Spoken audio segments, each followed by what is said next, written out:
webinar is How in God's Name Should I Vote? I should make it clear that Family Voice Australia is an apolitical and non-denominational organisation, and it advocates on issues of family, freedom and faith.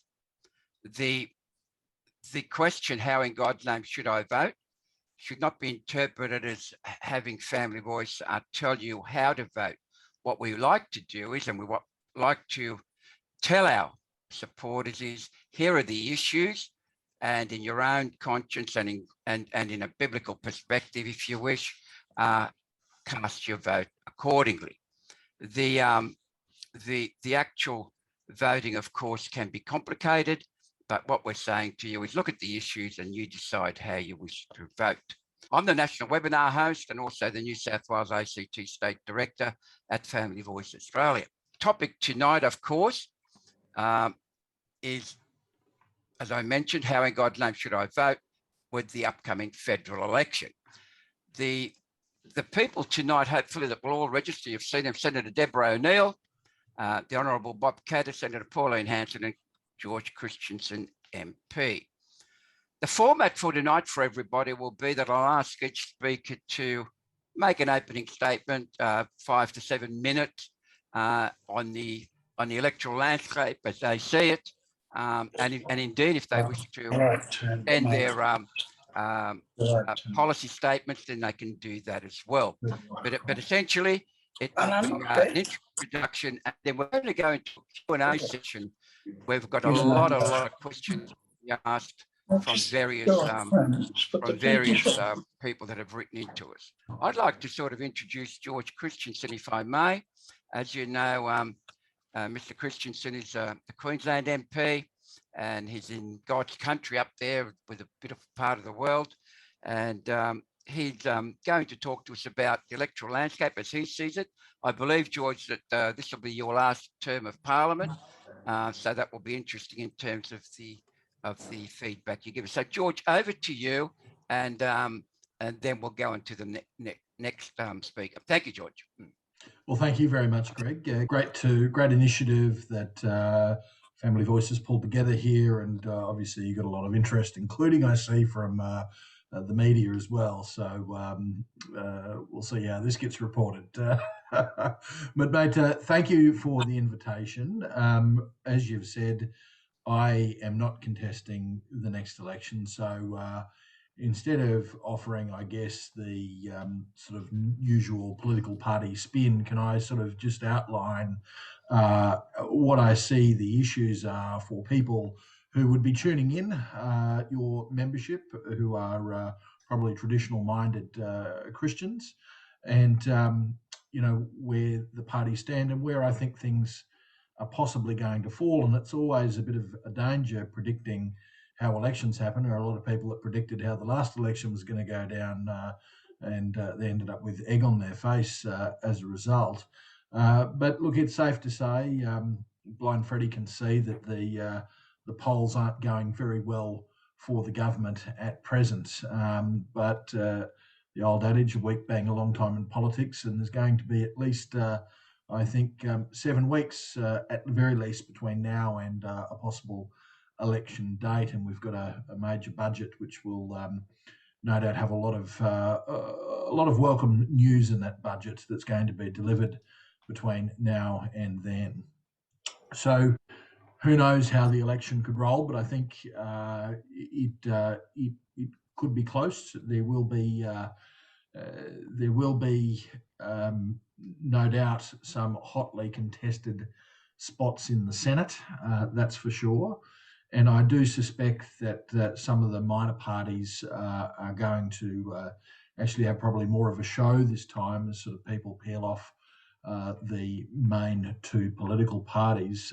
Again, I'm not encouraging that or anything like that. I'm just simply stating that as what seems to be fact, and we see that in polling that comes out where the two major parties have a lower and lower primary vote, and that probably is also true in successive elections.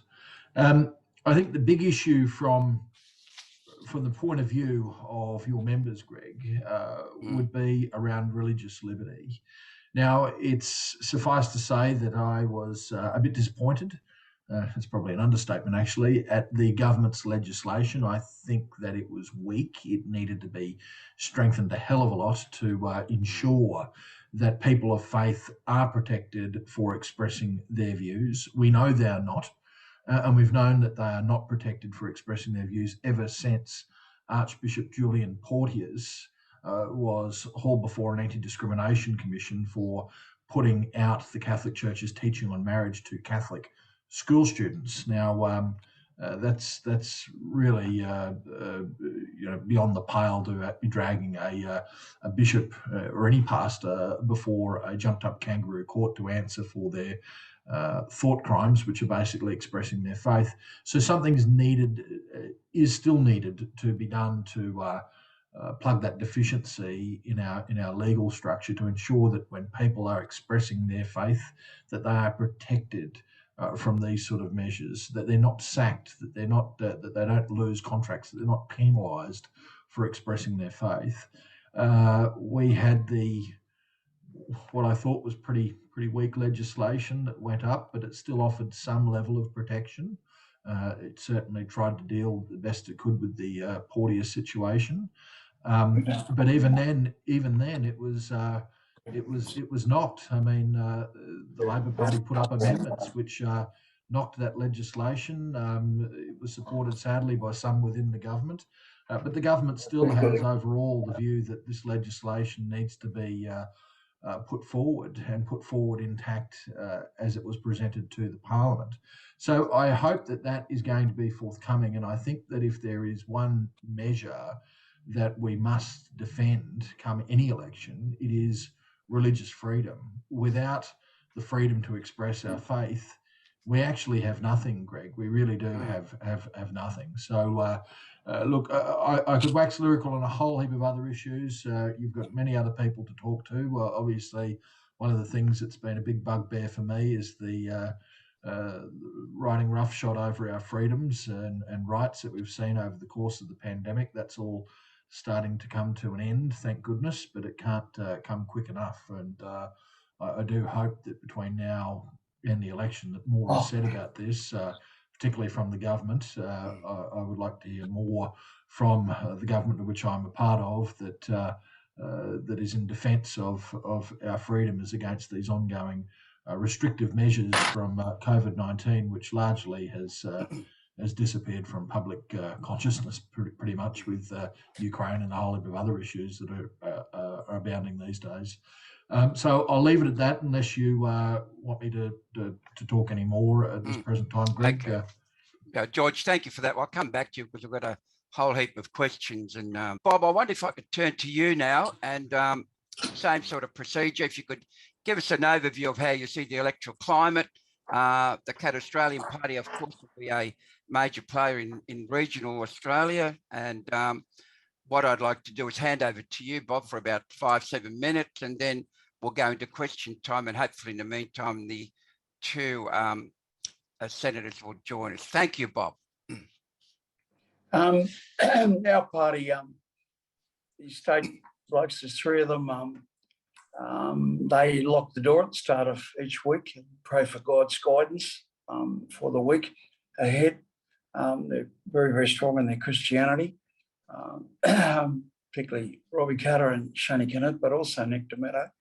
And our policy of our party, it says it is a member of Parliament's duty to vote in the interests of his electorate, not the interests of the party. But it says vote in the interests of his electorate and his personal conscience. Two, we are a Christian nation. We have a responsibility to our fellow Australians, and we have a responsibility to make the world a better place. That's what Christianity is about. That's the Christian message, to have responsibility for your fellow man and to make the world a better place. Look, for me, I am just sick and tired of us apologising for our beliefs, our moral beliefs. I mean, if you wish to go down, and I don't hesitate to say it, the homosexual road, well, look at the statistics. Don't come off with your lovey-dovey rubbish. Look at the hard, cold statistics, right? Now, with Christianity and with most religions, actually, there is a survival value built into it. I mean, survival of the human race. And we're not geneticists, we're not followers of, survival of the fittest, which led, of course, to Nazism. Superior race survives and conquers over the other inferior races. And there's no doubt that Darwin was very much a racist. There's plenty of evidence that he wrote down himself, of course. So it is survival value. And it's not that, we have a duty to love people that have a different sexual orientation. As Christians, we have a duty to love them, not to hate them. And, but I have got to say, surely we stand and fight on the issue of abortion. I mean, 23,000 little children being killed before they're born. Now, I'm not apologising for saying this. And what happens is you vanish as a race of people. The judgment is that you'll simply remove yourself from the gene pool. Well, the last time I saw the statistics, and they're much worse now, was when 20 Australians died, they're replaced by 17 people. So if that happens 5 times over a century, as it does, then you will find that where we have 25 million people now, we will have about 10 million people. So that's not right, 1/5 of that, 5 million people. So the Australians, as a race of people, we will dwindle away till we're virtually extinct. That's not mine, that's an article from The Australian on a famous geneticist, and he was just giving the figures. I went down to the library and said, are these figures right? There'll only be 7 million Australians left in 100 years' time. And they said, well, of course it's right. I mean, if 20 Australians die and they're replaced by 17 people, it's lower than that now, then that's what will happen to you. So, you can have, there's 2,000 years of wisdom behind the teachings of Christianity and 2,000 years of conflict where they've gone off the rails as well. And we have to say that. But let Mother Teresa have the last word on that. It is indeed a great poverty that the child must die so that you may live as you please. That's a beautiful quote. It really is. And she was asked, how can you believe in a gentle, caring God when people die the most terrible way through cancer? Is that a loving God? And Mother Teresa said, well, it was unfortunate that the Japanese baby that was going to come up with the cure for cancer was aborted. And if you think about that, that is one penetrating observation.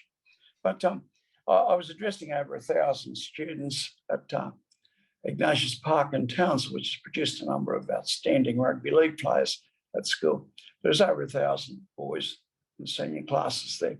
And I said, people say to you, it doesn't matter that no one goes to church anymore. It's irrelevant. Well, 4 of the last 6 prime ministers go to church every Sunday. And they went before they became prime ministers. They're still going well after they were prime ministers. So you say it doesn't matter, yet 4 of the 6 most prominent people in this country were all very devout churchgoers. So that would indicate that it does matter.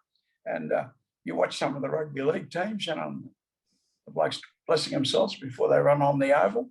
And that's there in a lot of the teams.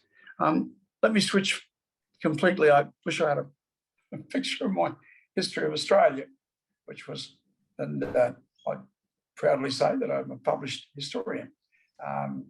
Kevin Rudd launched my book to over 1,000 people in Sydney, and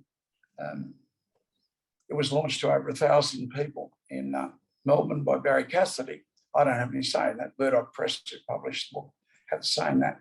But it's rather interesting that the 2 outstanding, most powerful personalities that dominated politics for the last century, post-war, was McEwen and pre-wars Theodore, but no one in Australian history made Australia more than Theodore. And if you don't believe me, yeah, my two great heroes are Paul Keating said J.T. Lang and Edward Granville Theodore. And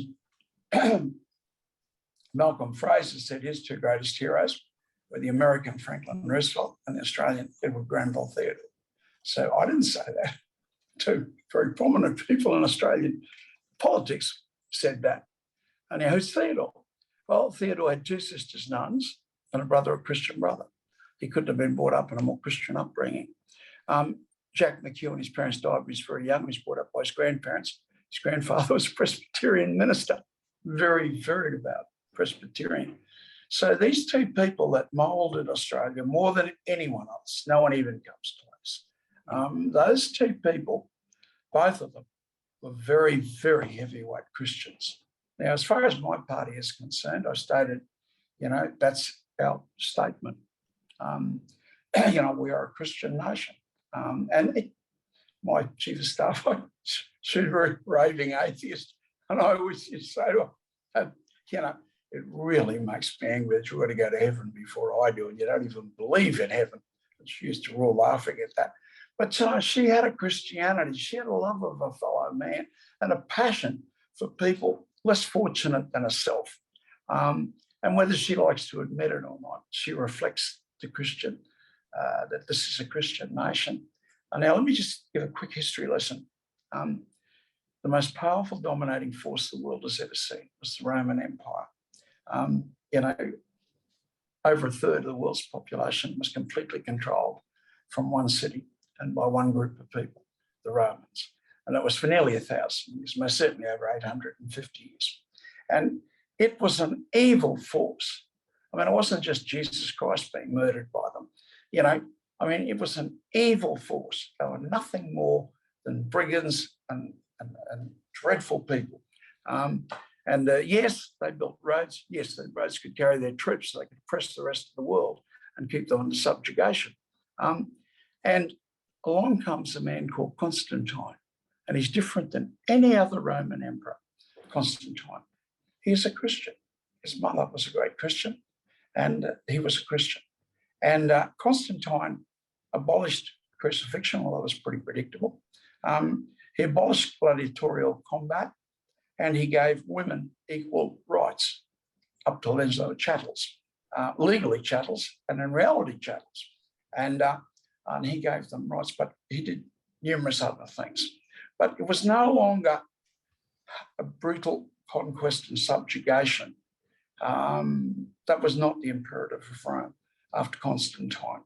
And they most certainly weren't angels, but it was a different imperative. And there are only 3 Roman emperors in the 800 years, if you like, of Roman Imperium. There are only 3 emperors called great: Theodosius, Justinian, Constantine. Guess there's 3 outstanding Christian emperors were Justinian, Theodosius, and Constantine. There has to be some relationship here. Adam Smith, the father of economics and the greatest economist in human history, Adam Smith said the greatest event in human history was when the Portuguese rounded Cape of Good Hope and got to Asia by boat. It opened up world trade and created world trade, which was an enrichment that could never been seen before. And we had enough time then for science and beauty and art and all those wonderful things from that point forward. So what were the Portuguese doing around in Cape Horn? The Portuguese were under, Arab subjugation, Muslim subjugation for 600 years, and they kept a guerrilla fight going, and they eventually conquered and threw out the oppressors. And then went down to the source city and annihilated these dreadful people who had oppressed them. I mean, when they say these people are good people, I mean, the Sultan of Granada had 400 wives. They were all Christians. The language spoken in the Ottoman Turks, Suleiman the Magnificent's harem, were Serb Croat was the language. They were all Christian women. They took 50,000 slaves a year. And if you doubt that, Peter the Great's great romance with Catherine, she was a freed slave of the Ottomans. And Suleiman the Magnificent, another wonderful romantic story, he was in love with Roxanne. She, again, was a freed slave of the Ottomans. There's two greatest men of the Middle Ages, Peter the Great and Suleiman the Magnificent. So, and if you're looking for, the Renaissance, which was the creation of science and art and architecture and engineering, the Renaissance. And the BBC did a wonderful series on the Renaissance. Yeah. And they said, in conclusion, the Renaissance were the Medicis. Well, who were the popes for that 100 years? The Medicis. And, Thank you. and I just want to throw in two more before I shut up. Yep. The ridiculous rubbish that, they persecuted Galileo. Well, you want to know your bloody history before you make such a stupid statement. Galileo was part of the Medici family. He lived in the palaces as a member of the family. He would be nothing. No one would know his name if it wasn't for the Medici family. And the Medicis were the popes. But they didn't pay enough money. And they weren't all pure. They didn't pay enough money in one election. They lost the election to their opponents who hated the Enlightenment. And of course, they weren't going to have a go at the Medicis, but they had a go.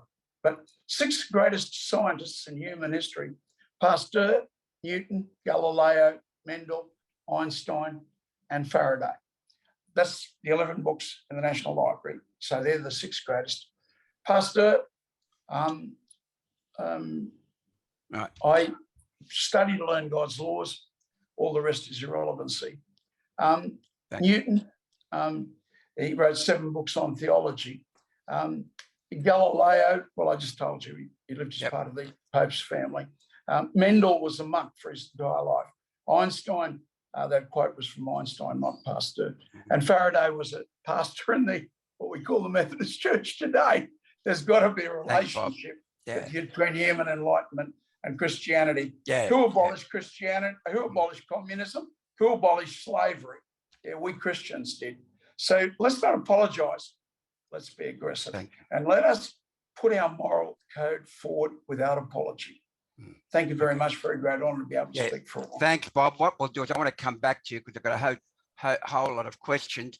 I'm going to try and connect with Senator Deborah O'Neill, who was in Indonesia and having trouble connecting. We'll take what we've got here. In front of me, as a Catholic in the Labor Party, I have things that help me do my work as a parliamentarian that support me and keep me connected to my faith. So I've just opened my glass case and I'm carrying around a prayer through St. Mary MacKillop, and I thought I might just offer that at the beginning, Greg, if that's all right with you. Yep, absolutely. So prayer through St. Mary MacKillop. Bountiful and loving God, you have filled the heart of Mary MacKillop with compassionate love for those who are in need at the margins of our society. Deepen that love within us, that we may embrace the mystery of the cross, which leads us through death to life. We ask this in the spirit of Jesus, who, having broken the bonds of death, leads us to everlasting life. Amen. Amen. And I carry that with me. I carry my very small rosary beads in a little box from St. John's Parish Church in Campbelltown. And I also carry the Declaration of Human Rights summary document, a very short little thing.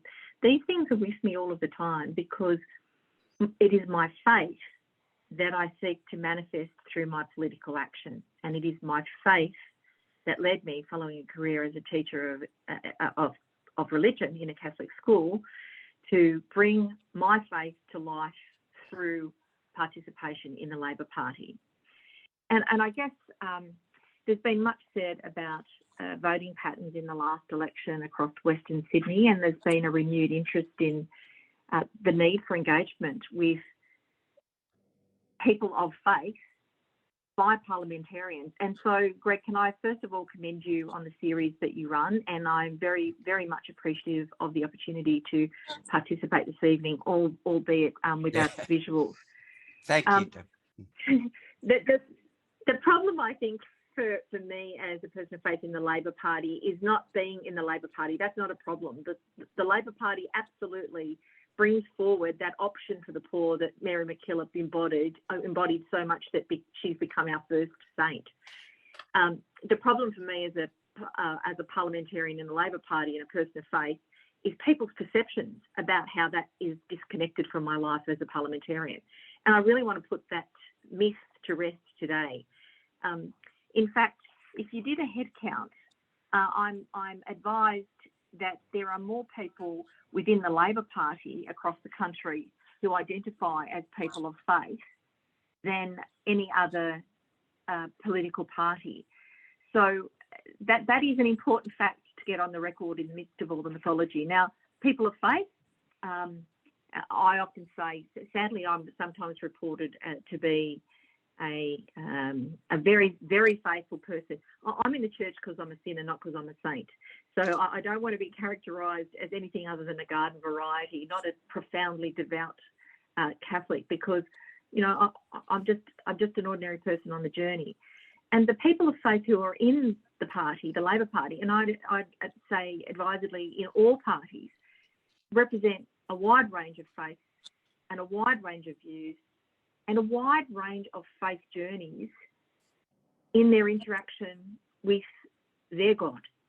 Now, if I come back to Christianity, I have to say I'm coming fresh off a week of deep grief for the loss of my good friend, Senator Kimberley Kitching, and the solace and comfort of being able to have a Requiem Mass in the glorious surrounds of St Patrick's Cathedral was really salving, not just for me personally as a person of faith, but for all the people who joined us there, who might be strident atheists.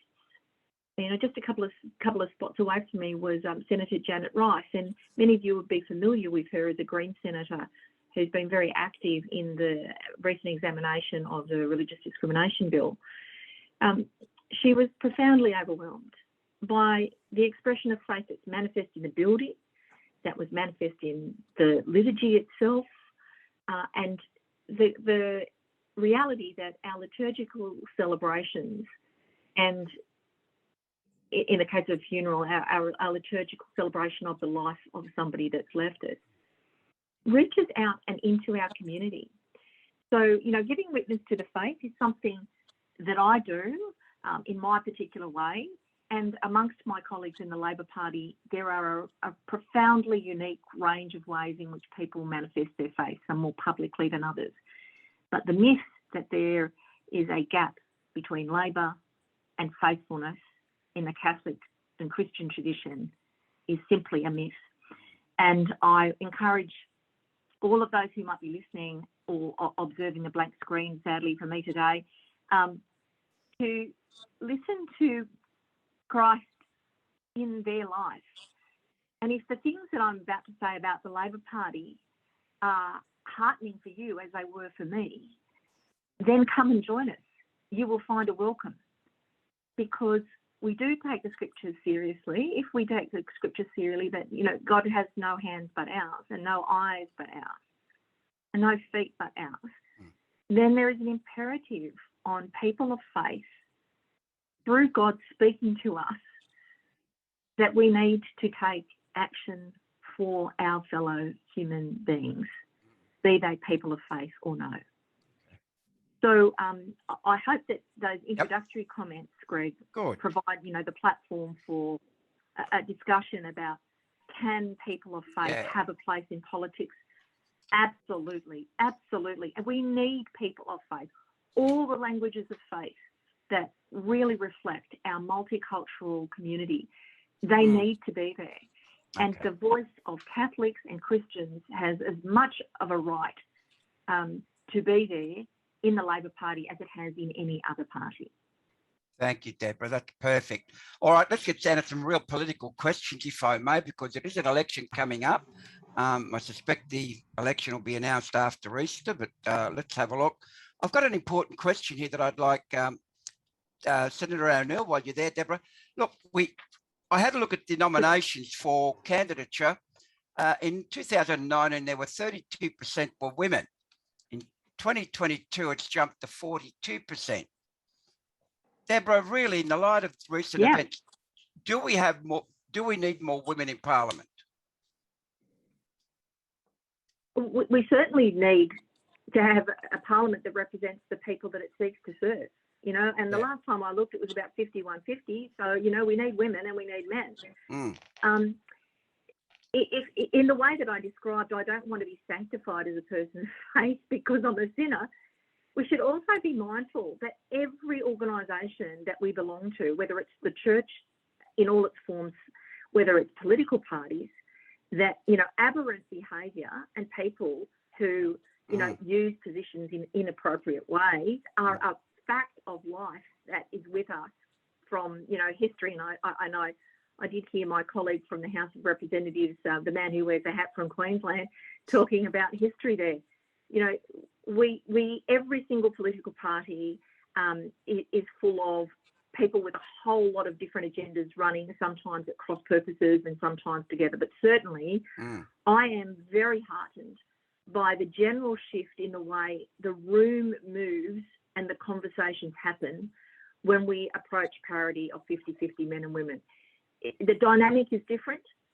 And I know from my interest in finance that we know that the most successful investment companies are those that embrace authentic diversity, because, you know, if we truly believe that God is gifting us with this life and he imbues us all with a unique spirit, then our challenge surely as people of faith is to begin conversations with one another that says, how interesting, rather than I'm better than you. And that's the conversation that's been missing amongst men and women for far too long. It's missing amongst people of different denominations within the Christian tradition. It's missing in authentic conversations that are multi-faith conversations. It's the disposition for the other, the interest in hearing the other, while not reviling from the truth that you hold yourself, that gives us the best chance of bringing to life what we believe as Christians about the uniqueness of God's intervention in the world through every human person. Thank you, Deborah. George or Bob, do you have a comment on that? Because I've got some more questions that we really need to move on. Do you have a view on women in Parliament at all, or no? George? Yeah, I do. Bob. Sorry. Go on, Bob, you go. Yeah, you know, I mean, if you put up a First Australian, you know, you're trying to be nice to First Australians, you put up a woman, you know, try and ingratiate yourself to the women's vote. You just look at who's right for the job. But I can't help but say, you know, the incredible faith of Keith Wright, who went to jail over absolutely ridiculous charges. And you know, look, I just cannot help but believe that Christians are being persecuted. And Keith Wright is a good example. He crossed the floor 7 times on abortion. Well, you tell me any Labor Party has crossed the floor on abortion outside of Keith Wright in the last 40 years. And I mean, there can't be a more fundamental issue. Do you believe in life and love people, or don't you? You know, it can't be a more fundamental issue than that. Well, it's nice to talk about your Christianity, but when it costs you and costs you dearly, you know, you'll ask yourself when you leave politics, when did you stand up? You know, I almost lost my seat in Parliament backing Kevin Rudd. And Kevin, whatever else might be said about him, he's very genuine, his Christianity. Yeah, well, you know, I stood up and almost lost my seat in Parliament. You know, Keith Wright was thrown in jail, you know, and I cannot help but relate it to the fact that it was a very wore his cross on his shirt sleeve. And as for, well, the leading, I'm sorry, just give me a minute more.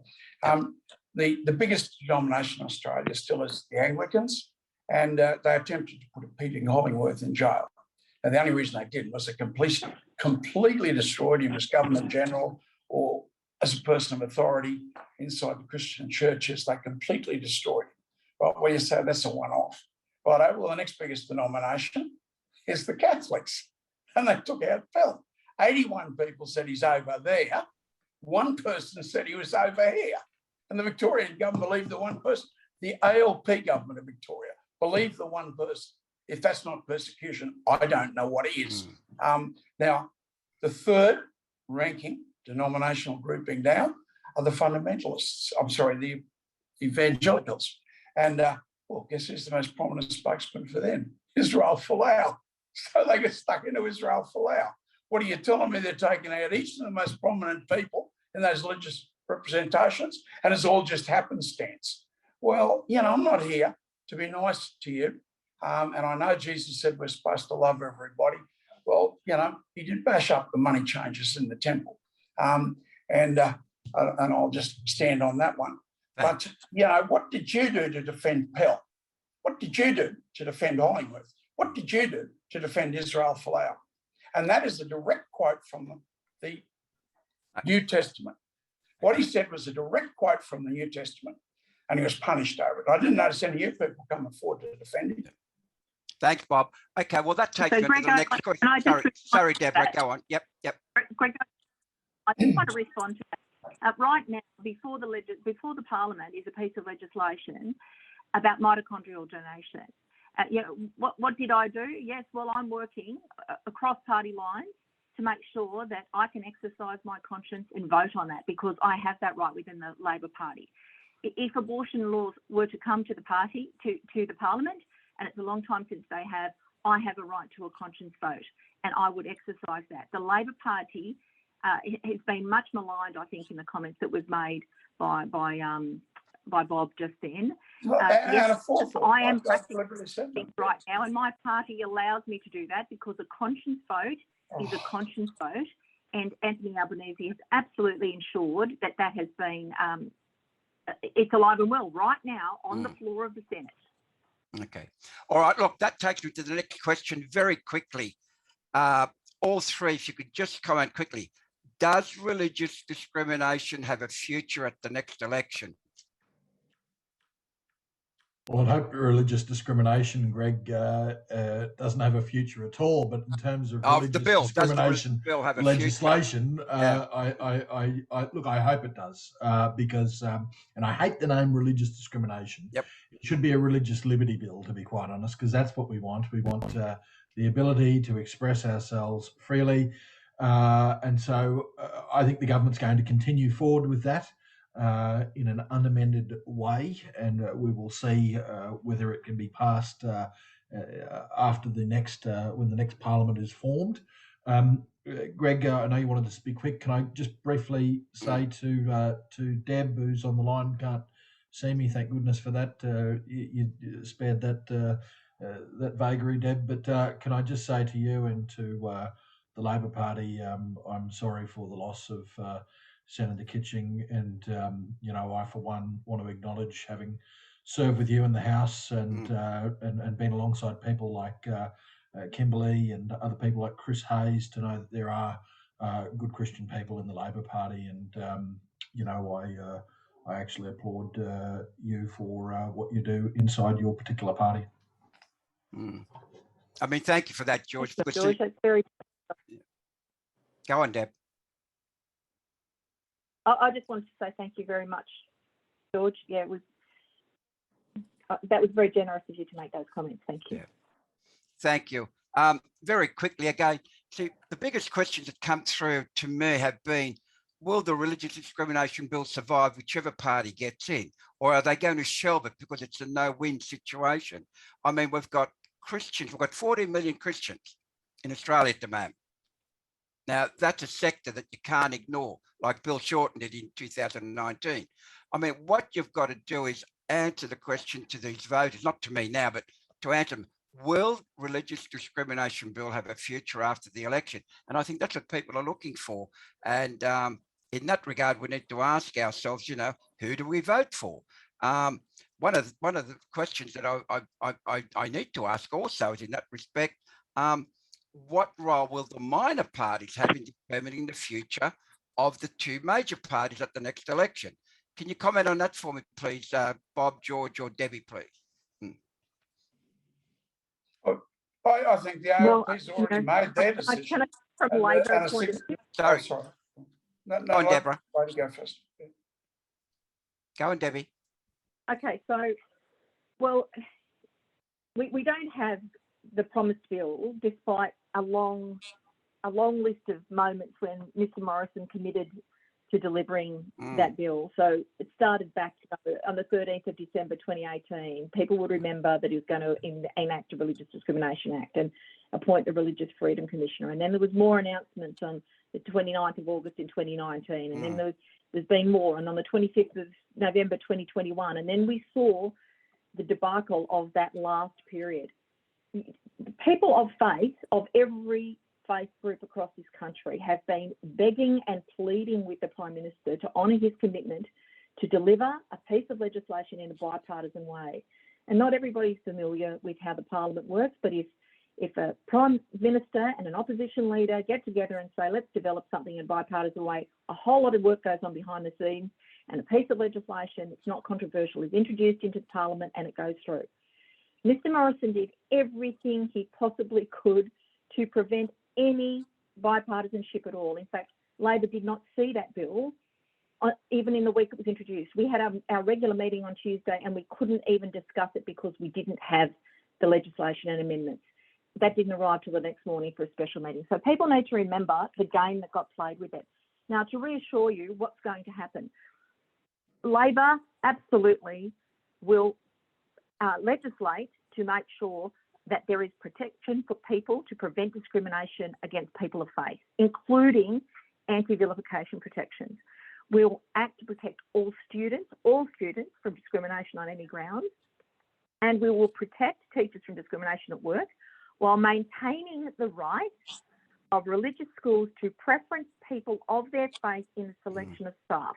Now, I've just read you 3 lines from Anthony Albanese's public statement that is now a matter of record on Thursday, the 10th of February 2022. And people can go and look at that on his website.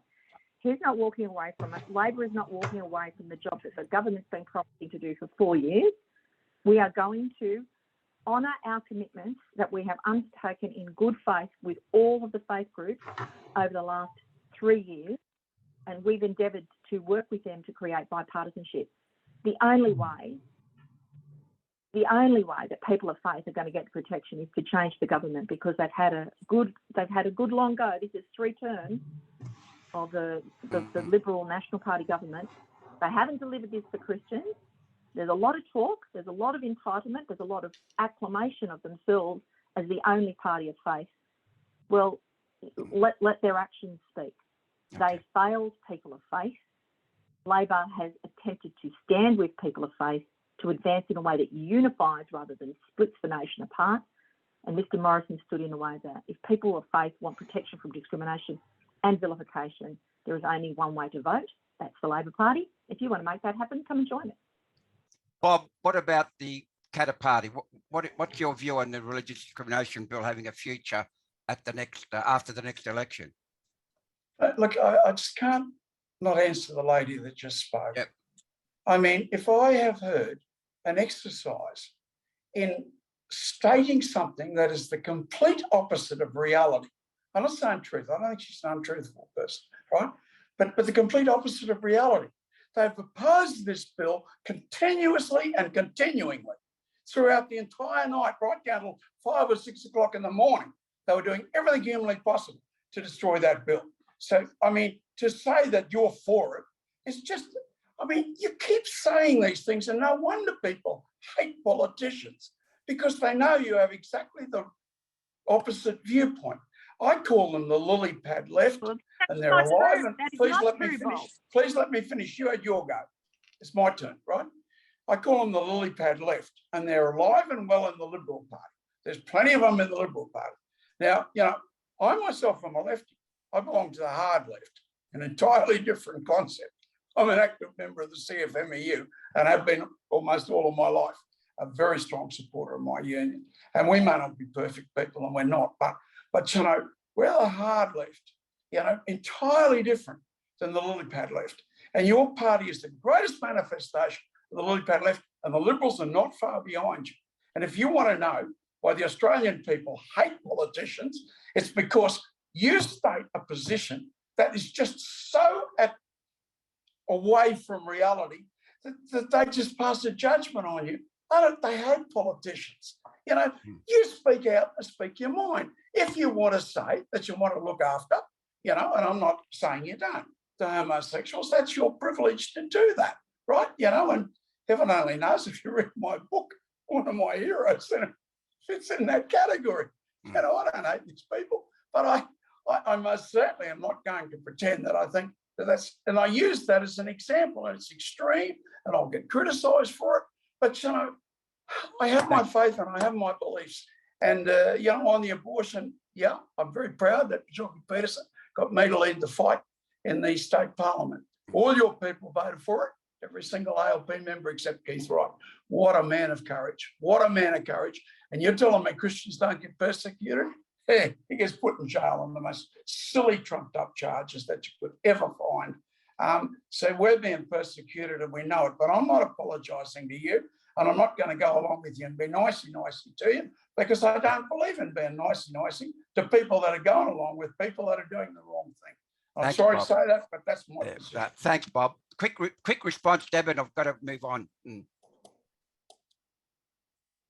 Well, we've had some very contentious issues happen in the New South Wales Parliament that has been a Liberal National Party, in my view, for a way too long. Now, let's just be clear about what happened there. It was under a Liberal government that abortion was legalised and introduced, the exclusion zones were introduced. True. Because absolutely true.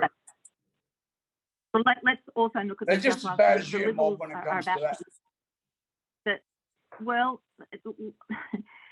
the Liberals are about to legalise euthanasia. It's the Labor leader of the opposition who's led the charge in opposing that. And I know that there were many approaches to Liberals in New South Wales with regard to COVID and access to churches. It was the Liberal government that opened pubs and stadiums and kept churches closed. So let's not allow the continuing mythology to stand. There are challenges to be a person of faith in a cosmopolitan modern democracy, whatever your faith. We need to stand for that. Labor has always been a supporter of the international conventions to which we're signatory, both in government and in opposition. We continue to support that. And unlike the current government, we moved to try and get that bill through, which was 95% agreed and non-contentious. But Mr Morrison was determined to build in roadblocks, and they were sufficiently big enough that his own party walked away from them. That was just his trickery. It wasn't the act of a man of faith who believes that people need protection from discrimination. You can't call it any other way than political. I couldn't agree. Hang on, George. Okay, George. I couldn't agree more with what she's just said. I couldn't agree more with her. Thanks, Bob. On that. Greg, I know you want to move on, but this is a very important issue, this religious discrimination. And look, just to respond to Deb, look, I completely and utterly agree that, the New South Wales Liberals and Nationals, when it comes to the issues of life, they've just gone off the reservation completely as far as I'm concerned. But I want to get back to the issue of religious discrimination, because I'm not sure if Deb heard at the start. I'm not having a debating point. I'm genuinely going to ask a question which maybe Deb might be able to answer. I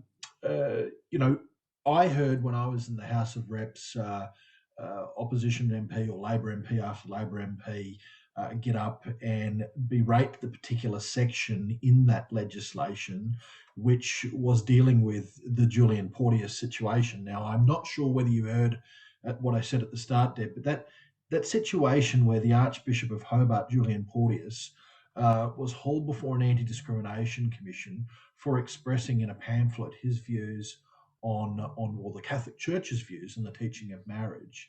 I thought that, and I know it was dropped, but the fact that he was actually hauled before it is just so wrong. I mean, there needs to be a protection so that these jumped up kangaroo courts, these discrimination tribunals, don't haul Christian pastors or anyone else into the dock for what they believe. So I'm asking genuinely, if Labor's going to keep the bill, the religious discrimination bill, will they keep this protection that the government's put in that bill, which I call the Porteous Clause? I think you know what I'm talking about. Will Labor keep that protection in so that we don't have that situation repeated? Well, George, actually, while I was trying to get on and managing this challenging technology issue, I didn't actually hear that comment, but thank you for giving me the context, and I'm happy to respond. I was on the committees, both of the committees that were established to look at the anti-discrimination bill, and it was Clause 11 and Clause 12 where the rubber really hit the road, and there were lots of concerns there. One of the interesting things that we found out about the federal government was that they had actually undertaken some work to make sure that vexatious claims weren't able to advance. Sadly, that was not being copied in the state jurisdictions, and I think that there's work to be done that comes out of the inquiry that I think could improve the situation, so something like what happened to Bishop Porteous would be much less likely to happen. I can say one of the most illuminating pieces of material that was provided to the committee actually came from Equality Tasmania, because probably like many of you on this phone call or on this Zoom meeting, you would have heard much about the Porteous matter and the Porteous Clause, but sometimes it pays to go back to the primary sources, as our history teachers taught us. And I went back through the submission from the Equality Tasmania group to the inquiry, and they actually provided very, very helpfully, I think, the statement of complaint, plus a document that was the Bishop's publication, and attached to it was a set of track changes, a Word document of track changes showing all of the words and phrases that the complainant wanted to change. Now, for me, that made clear where the really sticky bits of this conversation are. I was an English teacher, and there's a whole lot about reader response theory, how we respond to words, how we feel about words. In a society where people are feeling so insecure, so broken, so bruised, where there's a lack of generosity and a ferocious determination to divide us all, people hear from anxiety. And we know that we've got a mental health epidemic in our country, and we hear Professor McGorry talking about that all of the time. So when I looked at the track changes in there, it was somebody who simply didn't want the world to sound the way it did and was triggering for her as a person. We need to make sure, though, that a bishop who is drawing on 2,000 years of Christian tradition, who is articulating his faith in the language of that faith, speaks to that community in that faith, has the freedom to do that. And to be free from discrimination, to make comments that are of his faith and that are part of the history and the tradition of the faith. And I think anybody who looks at those documents will see what was said by Bishop Porteous, what was contested by the woman, what she wanted differently. And there we are, right in the middle of how do we rub along together? Well, the answer is less in litigious action and more in us absolutely imbuing in our lives and our communities the message that God, that me as a person of faith thinks we need to take forward with us. And I go to the words of the hymn, "Go now, you are sent forth as Christ's ambassador. By serving him in all we meet, we love him more and more." And that model of service, that model of openness to the other, that reveal of our faith with generosity is invitational. We can't coerce and demand people come to us. The days of the Crusades are over. We need to live our faith in the light, with hope, with generosity, and with tolerance that goes beyond a mean tolerance, with a warm embrace of diversity, while holding firmly to the truth that inspires and enlivens us. Thanks. That is a great conversation to have. Thanks, Deb. Okay, look, we've reached our time. There's so many questions. I'm going to ask all three of you a quick question, and I hope you'll give me an honest answer. We're in election mode, pretty much. What is the election date going to be, in your view? George, number one. It'll probably be the 14th of May, I think. Okay. Bob, a date. Oh, I don't care, you know. I mean, what difference does it make? And one thing I'd agree with Debbie on very strongly is there's no difference between the Liberal Party and her party. No. But, you know, I mean, Christo's representing the Liberals. And he's anything. I didn't say that, Bob. He's anything but a traditional Liberal, you know. I mean, if someone else would have been on there, I'd have savaged them more than I savaged Deborah, and I hope I did savage Deborah, because she is saying that her party thinks that way when you look at the public record, and the exact opposite is the truth. Yeah. The exact opposite is the truth. Bob, we're going to have to move on, when my you friend. buck the system, we admire you. When you don't, well... Bob, we have to move on, my friend. I'm sorry, shut up. Yeah, no, I appreciate it. Bob, you don't have a date, or you don't care, or I guess. Couldn't care less. Okay, Debbie, when do you think the election will be? Well, I love my family, and balancing family and politics is the greatest challenge of my life. So my niece Molly O'Neill is marrying Matthew Smith on the 14th of May. So what's the bet that the election's going to be on the 14th of May? Well, I hope it's not that date for you, Deb. I hope it's not that date. That's not good. Thanks very much. All right. Well, look, can everyone pray for it not to be the 14th for me? Okay. Look, God bless all of you. Thank you very much for coming on board. This has been recorded. We'll have a look at it. May I send each and every one of you a blessing to say that, well done in your own roles, but let's hope that people will vote according to their biblical conscience. So thank you very much, and I appreciate each and every one of you coming on board. And I don't know what happened to Senator Hanson, but that's another story. So thank you very much, and good night to everybody. And I look forward to joining you again in a few weeks' time. Good night.